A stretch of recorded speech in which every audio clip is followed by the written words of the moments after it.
नमस्कार।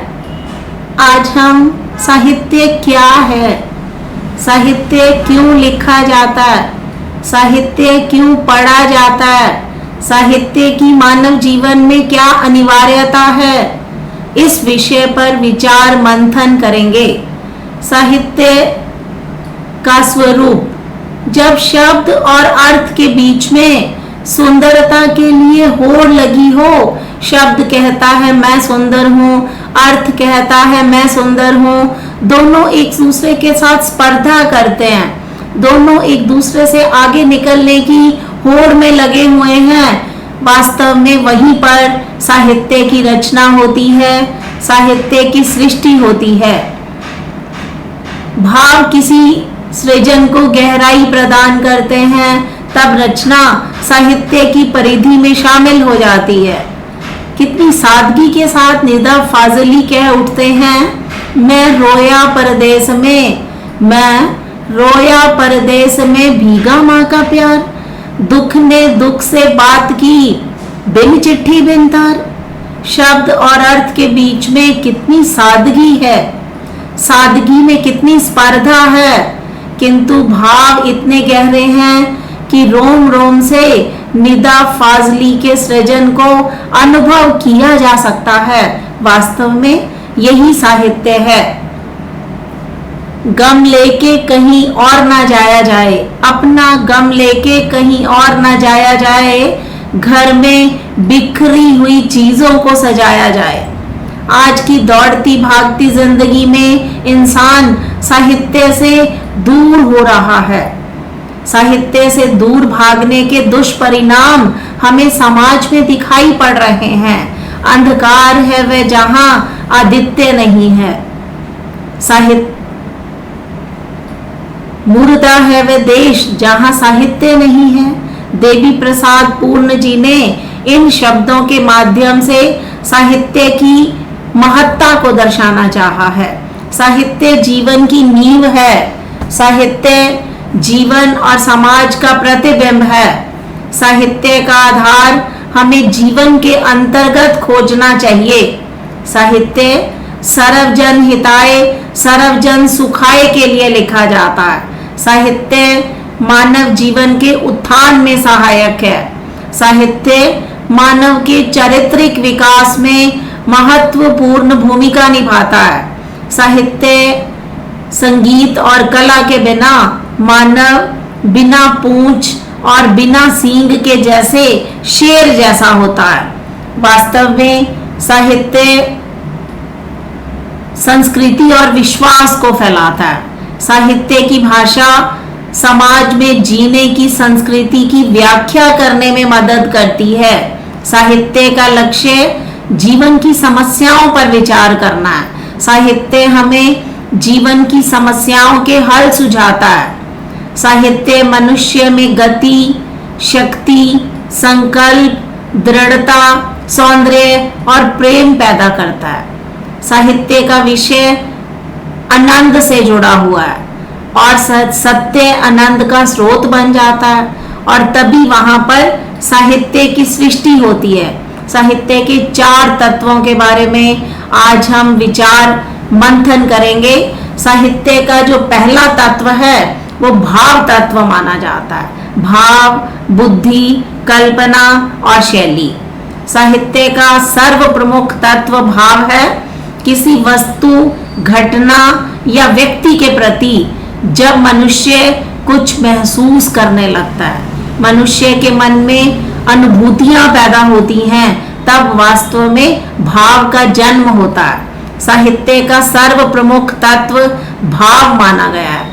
साहित्य का लक्षण रागात्मकता है, जिसके कारण भावों का चित्रण अपेक्षित होता है। स्थूल घटनाओं की अपेक्षा साहित्य में सूक्ष्म भावनाओं को महत्व दिया जाता है। साहित्य का लक्ष्य केवल पाठक के ज्ञान में वृद्धि ही करना नहीं होता, अपितु भावनाओं का अपलावन करना और लक्ष्य की पूर्ति करने के निमित्त भी भावों का चित्रण किया जाता है। भोजराज, अभिनव गुप्त, मम्मट, विश्वनाथ आदि सभी आचार्यों ने आचार्य भरत मुनि के भाव विवेचन को आगे बढ़ाने का कार्य किया। भारतीय आचार्यों ने भावों का विवेचन करते हुए आधुनिक मनोविज्ञान के साथ सामंजस्य स्थापित करने का प्रयत्न किया है। आधुनिक मनोविज्ञान के क्षेत्र में भाव की दो कोटियां मानी जाती हैं, इमोशन और सेंटिमेंट। और इसी प्रकार भारतीय आचार्यों ने भी भावों के दो वर्ग माने हैं, संचारी भाव और स्थायी भाव, इमोशन और सेंटिमेंट। संचारी भाव और स्थायी भावों का आपस में गहरा साम्य स्थापित किया गया।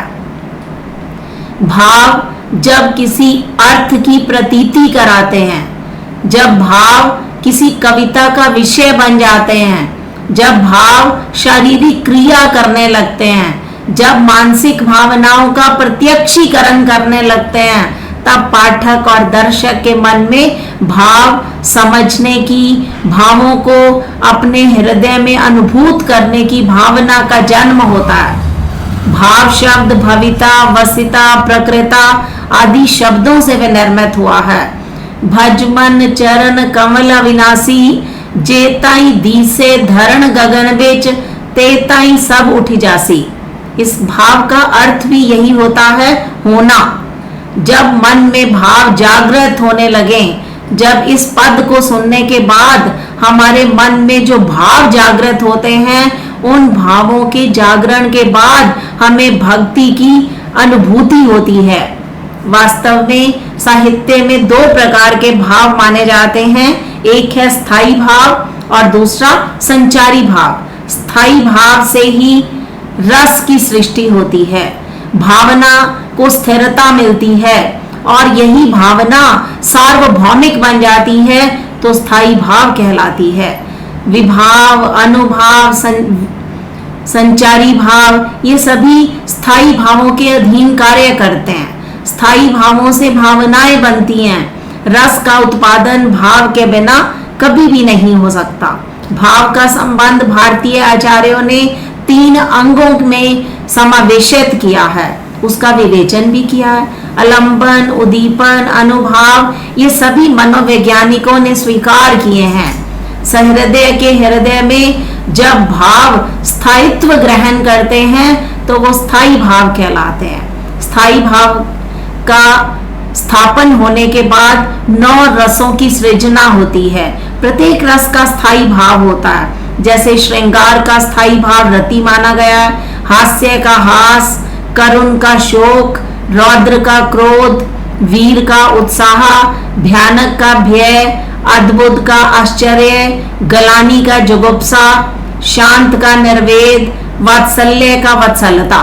तो ये विभिन्न प्रकार के भावों में स्थायी भाव विनिर्मित होते हैं। जब हम स्थायी भावों की चर्चा करते हैं तो स्थायी भावों में कुछ रंगों का भी नियोजन किया जाता है। जैसे श्रृंगार रस को हरे रंग के साथ संदर्भित किया जाता है, रौद्र रस को लाल रंग के साथ विवेचित किया जाता है, वीर रस सुनहरे पीले रंग के साथ समन्वित होता है, विभत्स में नीले रंग की विवेचना की जाती है, हास्य सफेद रंग का वाहक है, करुण कोरे वस्त्र की भांति उसका रंग नियोजित किया जाता है, भयानक रस जो कि काले रस के माध्यम से विनिर्मित होता है, और अद्भुत में भी पीले रंग के रस का विवेचन किया जाता है।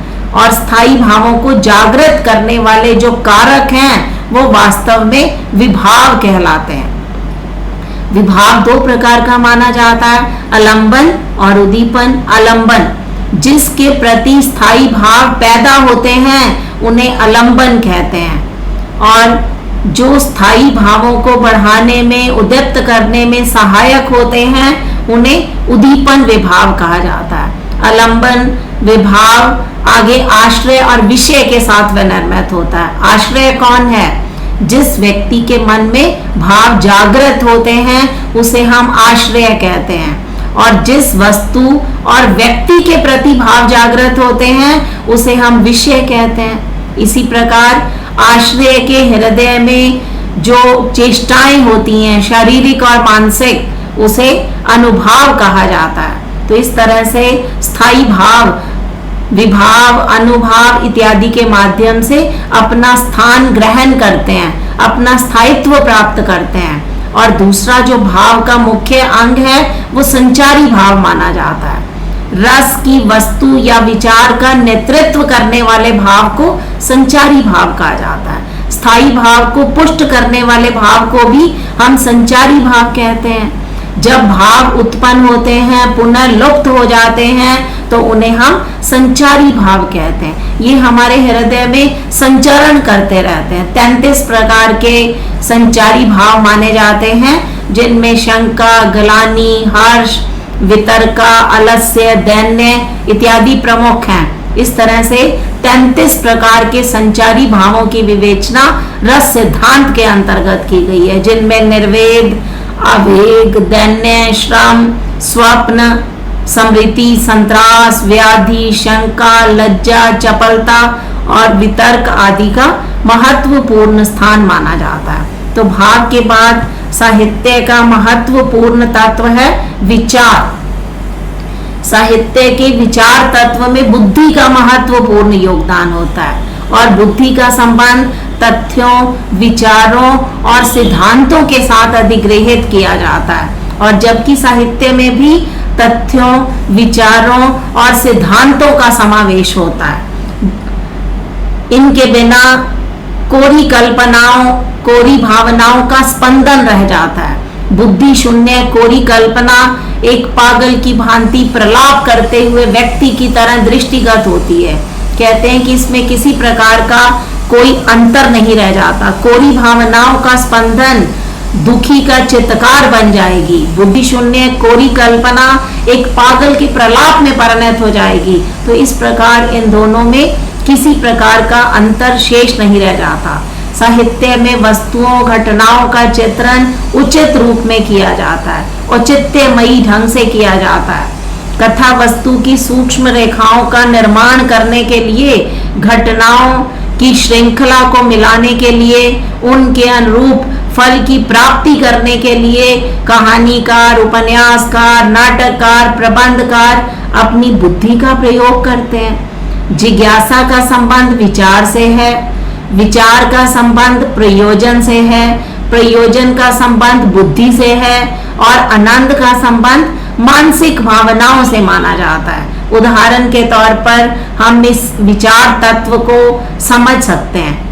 हिम से ढके हुए, बर्फ से ढके हुए पर्वत पर जब हम उषा काल के दृश्य को अपनी आंखों में सहेजने की कोशिश करते हैं, अगर कोई दार्शनिक उषा काल के दृश्य को अपनी आंखों में समाहित करता है तो उसके लिए गहरे विचार का विषय होगा। अगर कोई वैज्ञानिक उस बर्फ से ढकी हुई चोटियों पर अपनी दृष्टि गड़ाना चाहता है तो उसके लिए अनुसंधान का विषय होगा। और साहित्यकार के लिए ये विहलता का विषय है और विहलता आत्मसमर्पण का ही एक भेद मानी जाती है। कहते हैं कि जहां ऊंच नीच, भले बुरे का भेद समाप्त हो जाता है, वहीं पर ही वास्तव में विहलता की स्थिति पैदा होती है। राम शबरी के जूठे बेर खाते हैं और कृष्ण विदुर के यहाँ भोजन को श्रेष्ठ बताते हैं। तो यहाँ आत्मा का आत्मा के साथ मिलन है। आत्मा आत्मा के साथ मिलन करके अपने विचार तत्व को समायोजित करना चाहती है। इस प्रकार भावनाओं की सुदृढ़ ईंटों को जब हम विचारों के गारे के साथ जोड़ देते हैं तभी साहित्य भवन का निर्माण होता है। न्यून अधिक मात्रा में साहित्य में बुद्धि तत्व अवश्य में विद्यमान रहता है। साहित्य का तीसरा तत्व है कल्पना।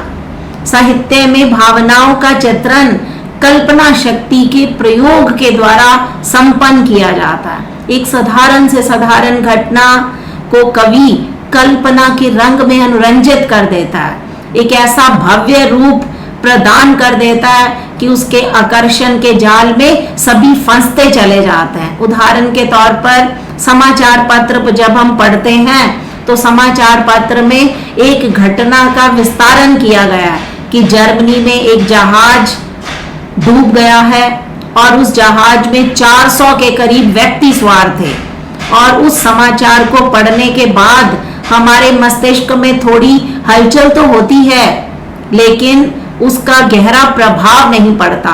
हम शोक से अभिभूत होकर आंसू बहाने लग जाएं, ऐसी कोई स्थिति पैदा नहीं हो सकती।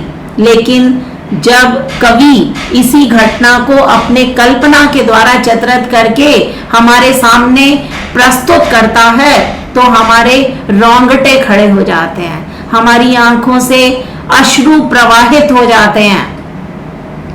जब इसी घटना को कल्पना के द्वारा चित्रित किया जाता है तो हमारे हृदय में कल्पना की शत शत धाराएं उद्वेलित होने लगती हैं। जब किसी कवि के द्वारा हमें बताया जाता है कि डूबने वाले जहाज में कौन कौन व्यक्ति बैठे हुए थे, उनके हृदय में प्रिय जनों के मिलने की कितनी उत्कंठा विद्यमान थी, वे स्वदेश गमन के किन किन सपनों को अपने हृदय में संजोए हुए थे, उनके घर में उनकी असहाय वृद्धा मां थी, किसी के घर में चिरवियोगिनी पत्नी थी, जिसकी दर्शनों की लालसा से विभोर होते छोटे छोटे बालक थे जो कि अपने पिता के आने की प्रतीक्षा कर रहे थे। जब जहाज डूबने लगा तो उस पर बैठे हुए प्राणियों की, जीवों की क्या दशा हुई होगी। किस प्रकार अक्षण क्षण में पुरुष यात्रियों की चिंता, महिला यात्रियों की चीख पुकार, बच्चों का करुण क्रंदन किस प्रकार से बढ़ रहा होगा। परोक्ष की घटना को प्रत्यक्ष रूप से, अतीत की घटना को वर्तमान में और सूक्ष्म भाव को स्थूल रूप में प्रस्तुत कर देने की क्षमता कल्पना नामक तत्व में होती है। कल्पना शक्ति के द्वारा किसी भी समाचार को हृदय विदारक बनाया जा सकता है। इसका श्रेय कल्पना शक्ति को ही जाता है। काव्य में सौंदर्य और चमत्कार की सृष्टि कल्पना के द्वारा ही की जा सकती है। ना जाने हमारे कितने कवियों ने नारी की सूक्ष्म छवि का अंकन किया है, नारी के सौंदर्य अंगों को अपनी कल्पना के माध्यम से रूप वैभव प्रदान किया है। चंद्र की ज्योत्सना, दामिनी की चमक, रजनी की शीतलता, ओस की तरलता, पुष्प की प्रफुल्लता आदि से समन्वित कितने ही काल्पनिक भाव अलौकिकता प्रदान करते हैं। तो साहित्य जगत का जो सम्राट तत्व है वो भाव माना जाता है, लेकिन कल्पना उसकी दासी है। जब कभी कभी कल्पना भाव से आगे बढ़कर अपनी शक्ति का प्रदर्शन करने लगती है तो साहित्य का वैभव नष्ट हो जाता है। भाव शून्य कल्पना साहित्य को कोरा चमत्कार दे देती है। अतः साहित्य में कल्पना का उपयोग भावनाओं के चित्रण के लिए, भावनाओं के विकास के लिए होना चाहिए, अन्यथा वो महत्वहीन हो जाते हैं। साहित्य का चौथा तत्व शैली तत्व है। जब कवि या साहित्यकार जिस भाषा से, जिस रूप को, जिस ढंग से भावों, विचारों और इतिवृत्ति को व्यक्त करता है, वास्तव में वही शैली कहलाती है। शैली के अंतर्गत भाषा, शब्द चयन, अलंकार, छंद, काव्य रूप आदि को समावेशित किया जाता है। काव्य के प्रारंभिक 3 तत्व अगर प्राण है तो शैली उसका शरीर मानी जाती है। जैसे बिना शरीर के प्राण विचलित हो जाते हैं, टिक नहीं सकते, उसी प्रकार बिना भाषा के भी साहित्य का निर्माण नहीं हो सकता। यदि साहित्य का भाव पक्ष उत्कृष्ट है तो साधारण और दोषपूर्ण शैली से भी काम चलाया जा सकता है, किंतु सर्वोत्कृष्ट साहित्य, श्रेष्ठ साहित्य वही होता है जिसमें भाव और शैली पक्ष दोनों प्रौढ़ हों। साहित्यकार की रचना आने वाली पीढ़ी और समकालीन लेखकों के सामने अपने मानक आदर्श स्थापित करती है। साहित्यकार उसका अनुसरण करने के लिए मानसिक रूप से बाध्य होता है। जब साहित्यकार मानसिक रूप से स्थितियों परिस्थितियों को प्रकट करने के लिए बाध्य हो जाता है, तभी श्रेष्ठ साहित्य की रचना होती है। किसी भी साहित्य को कालजयी बनाने में दो बातें महत्वपूर्ण मानी जाती है। एक तो समय की पहचान और दूसरा उस काल की संवेदनाओं को आवाज देना।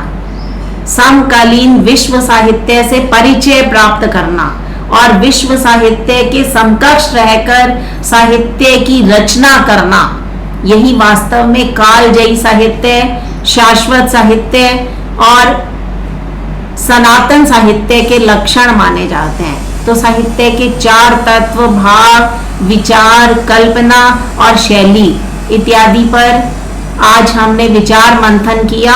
वास्तव में साहित्य के बिना मानव के जीवन की कोई गति नहीं है। साहित्य मानव को अत्यधिक उत्तम बनाता है और साहित्य हमें प्राण शक्ति देता है। इसी विचार के साथ आपका बहुत बहुत